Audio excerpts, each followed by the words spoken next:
છોડકા ભાઈ બહેન ટ્વિન્સ એ જન્મ્યા બ્રાહ્મણને ઘેર, અને ત્યાં એના મનમાં ભક્તિ જાગી, કારણ કે આગલા જન્મમાં ભક્તિ કરી, હરણ બનીને ભક્તિ કરી, પશુ બનીને.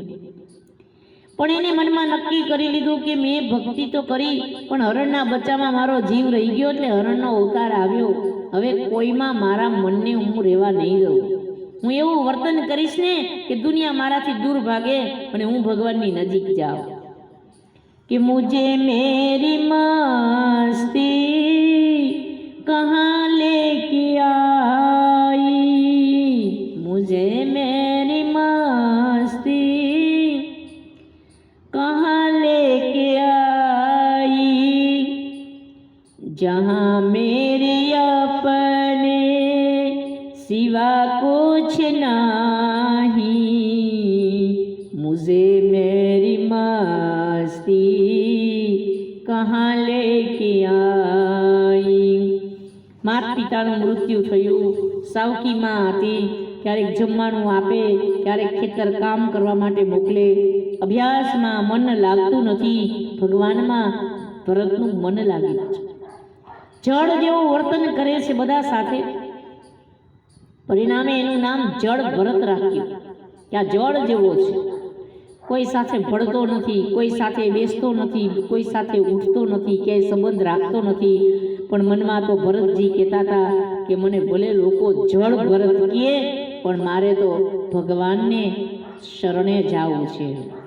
હવે તો એનો જ રંગ મને લાગ્યો છે કે મને રંગ લાગ્યો એનું કરવું શું, મને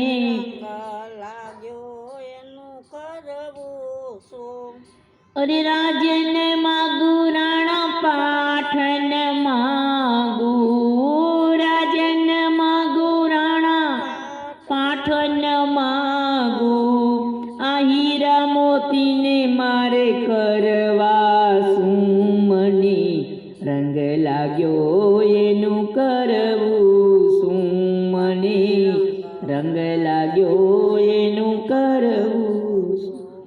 રાણાજીએ તો કહી દીધું હતું કે રાજ આપવું, પાઠ આપવું, મહારાણી બનાવવું, શિંગાર માટે હીરા માણેક આપવું, પણ મીરાબાઈએ કહી દીધું કે તારા રાજપાઠને અને આ હીરા મોતીને મારે કરવા શું, કારણ કે મને તો શ્યામનો રંગ લાગ્યો એનું મારે કરવું શું.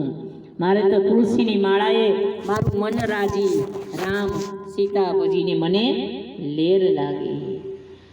તારા એ રાજમહેલને હું શું કરું. પણ સુખદેવજી લખે છે અહીંયા કે ભરત રાજા મૃગ બન્યા, મૃગ પછી જળ ભરત બન્યા, ને જળ એવા થયા કે જળ થાકી એનું મન બસ મુરારી પાદાર પિત્ત ચિત્ત વૃત્તિ, હરતા ફરતા નિંદરમાં રાતે દિવસે સાંજે સવારે જ્યારે જોઈએ ત્યારે બસ ભગવાનમાં જ એનું મન લાગેલું રહેતું હતું. પણ એક દિવસની વાત છે, જળ ભરતજી જંગલમાં ગયા હરિસ્મરણ કરવા. કોઈ વૃક્ષ મળી જાય તો બેસું કે હરિભજન કરવું, પણ એટલામાં 5-7 લોકો આવે છે, લઈ અને એને પકડી જાય છે કે આ છે ને 32 લક્ષણો પુરુષ છે, આનો આપણે વધ કરી નાખીએ મહાકાળીના મંદિરમાં, અને મારી અંધશ્રદ્ધા છે, દેવી કોઈની માણસનો ભોગ માગે નહીં, પણ આવા લોકો છે. અંદર લઈ ગયા, જળ ભરતજીને કહેવા લાગ્યા, સ્નાન કરાવ્યું, શિંગાર કરાવ્યો કે તારો વધ કરવો છે. એને તો મનમાં નક્કી કરી રાખ્યું કે મારા ભગવાનની જેવી ઈચ્છા હશે એવું થશે. એની કૃપા વિના એક પાંદડું પણ હલી શકતું નથી. મારા ભગવાનને જો મને મારવો હશે તો મને કોઈ જીવાડી નહીં શકે, અને એને જો જીવાડવો હશે ને, આયુષ્ય હશે ને, તો મને કોઈ મારી નહીં શકે. કોઈના મારવાથી કોઈ મરી શકે નહીં. નક્કી જેવી માલિકની ઈચ્છા.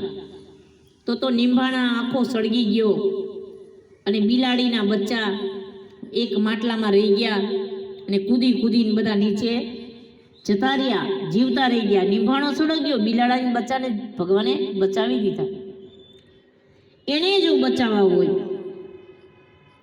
પણ જેવો જળ ભરતનો વધ કરવા ગયા અને એ જ ક્ષણે મહાકાળી પ્રગટ થાય છે.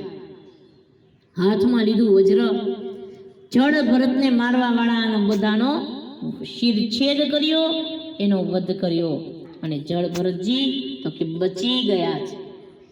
એ કથા સુત પુરાણીએ સુખદેવજી મહારાજે અહીંયા લખી. જળ ભરત બચ્યા, મનમાં શ્રદ્ધા વધી, દ્રઢ ભરોસો થયો કે મારું આયુષ્ય હતું ને ભગવાનને મને બચાવવો તો હું બચ્યો. ઘેરે આવ્યા, સમય વીતવા લાગ્યો. એની મસ્તીમાં ક્યાંય ફરતા હોય, ક્યારે હસતા હોય, ક્યારે ભજન કરતા હોય.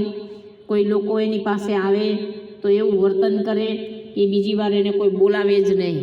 પણ એના મનમાં એમ હતું કે મારું મન જો સંસારમાં રહેશે તો ભગવાનમાં નહીં રહે, એટલે ભગવાનમાં જ હવે મારે આ જન્મ સફળ કરી લેવો છે. કારણ કે 2 વખત તો ઠોકર ખાધી. આવો વિચાર કરી જળ ભરતજી જળ જેવું વર્તન કરે છે. સમય વીતે છે. એક દિવસની વાત છે. ફરી વખત એ વનમાં ગયા, ચાલ્યા જાય છે એની મસ્તીમાં. એટલામાં એક રાજા નીકળે છે. રાજાને તો પોતાના પદનું અભિમાન હોય, પ્રતિષ્ઠાનું અભિમાન હોય, રાજ્યગાદીનો અહંકાર હોય, એટલે રાજા પાલખી બીજા લોકો પાસે ઉપડાવે છે. પણ પાલખીમાં બેઠેલો રાજા હવે જે બીજા લોકો હતા એ ઉપાડીને થાકી ગયા ને એટલામાં એને જળ ભરતને જોયા. એટલે રહુગણ રાજા બોલે છે કે એક કામ કરો, પાલખી ઊભી રાખો. આ માણસ તગડો છે ને, ગાંડા જેવો પાગલ છે કોઈ, એ મજબૂત શરીર છે ને એટલે મારી પાલખી ઉપાડી શકશે.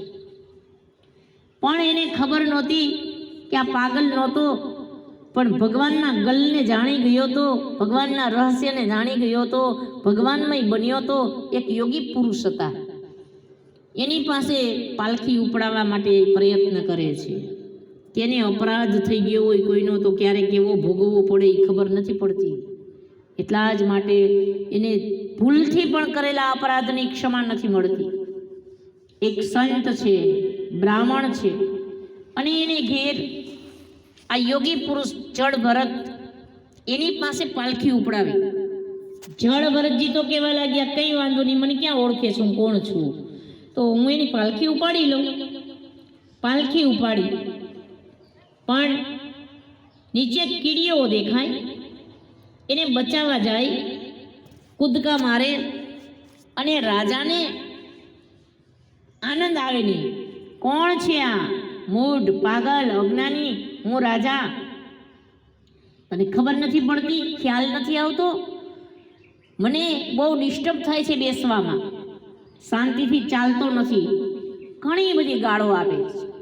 પણ જળ ભરત કંઈ માઇન્ડ નથી કરતા. વિચાર કરવા લાગ્યા કે કાંઈ વાંધો નહીં, જે બોલવું એ બોલે, મેં તો પાલખી ઉપાડી.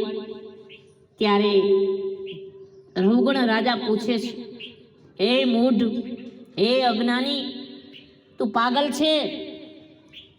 તને તારે મગજ છે કે નહીં? આટલા બધા તારા અપમાન કરું છું અને તને ગાળો દઉં, તને કંઈક થતું નથી? ત્યારે એને કહ્યું કે મને નથી થતું કંઈ. કેમ? કે તમે જે બોલો ને એ મારા દેહને લાગુ પડે, મારા આત્માને નહીં. આત્મા તો અમર છે. ત્યારે રહુગણ રાજા સીધા નીચે ઉતરી ગયા પાલખીમાંથી કે ઊભી રાખો. કોણ છો તમે? કારણ કે તમારી ભાષા છે ને માણસ જેવી નથી. તમે કોઈ સંત લાગો છો, તમે ભગવાન છો? તમે અગ્નિદેવ તો નથી ને? તમે સૂર્યનારાયણ તો નથી ને? કોણ છો? વિષ્ણુ, બ્રહ્મા? કારણ કે વાણી છે ને એનાથી માણસ ઓળખાય છે. કે બગલો ને હંસલો બેવો બેઠા સરોવર પાળજી. આ બગલો ને હંસલો બેવો બેઠા સરોવર પાળજી. અરે રંગ બેહુ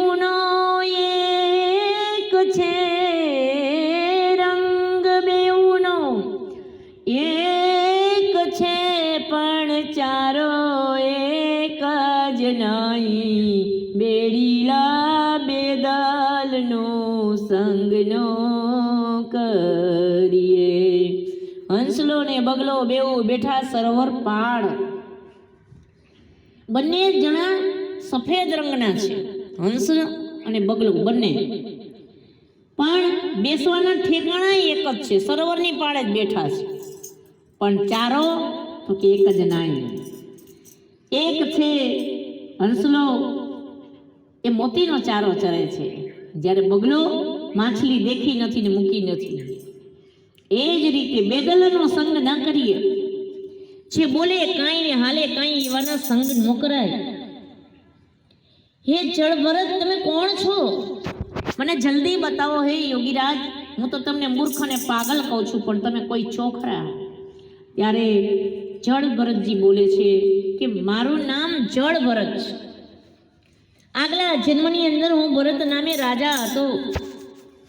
મેં ઘરનો, પરિવારનો, રાજ્ય ગાદીનો ત્યાગ કર્યો, સુખ સમૃદ્ધિનો ત્યાગ કર્યો, અને જૈન જંગલમાં બેઠો ભક્તિ કરી, શાલિગ્રામજીની સેવા કરી, પૂજા કરી.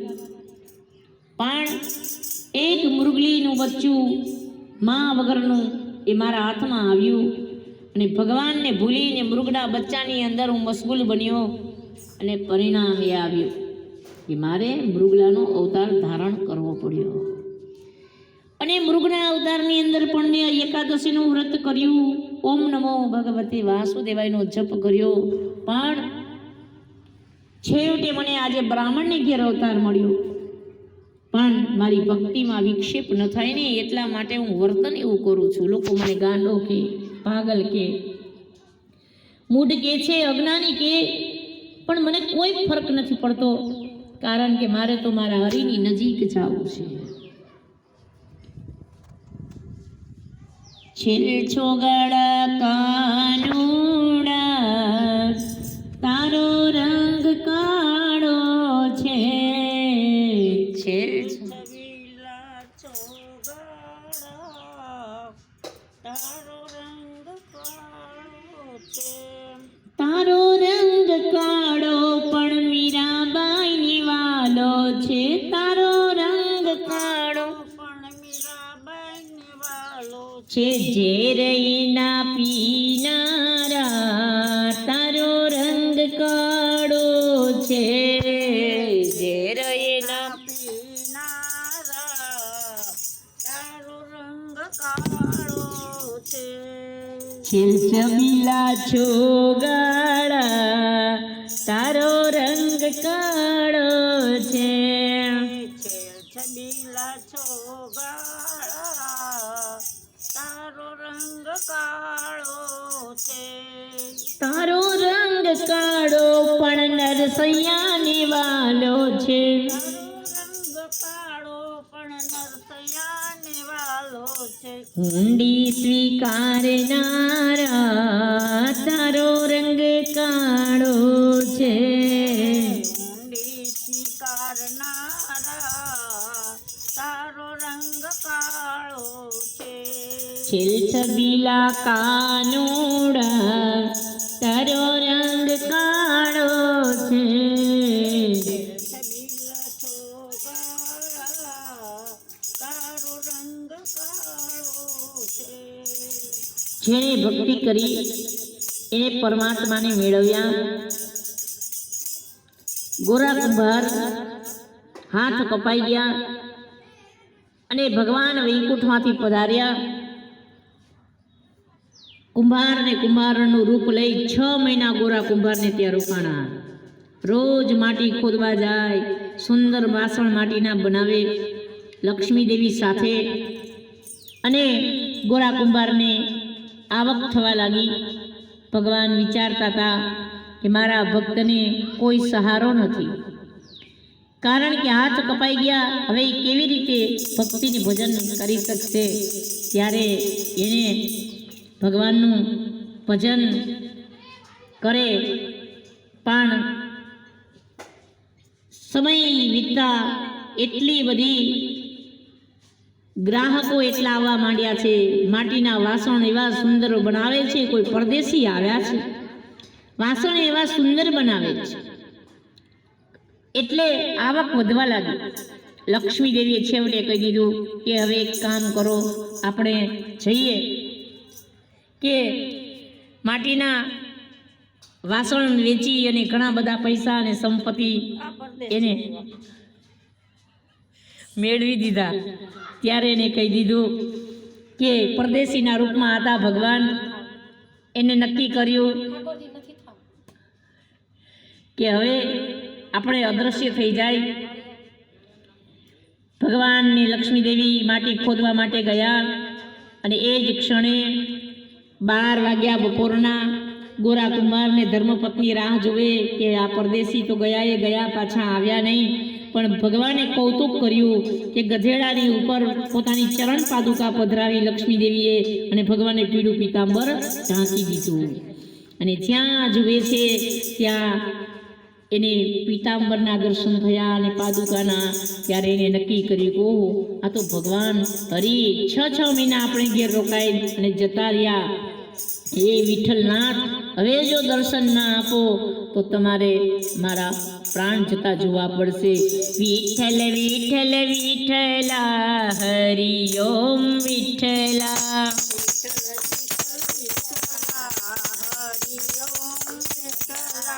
એ કોને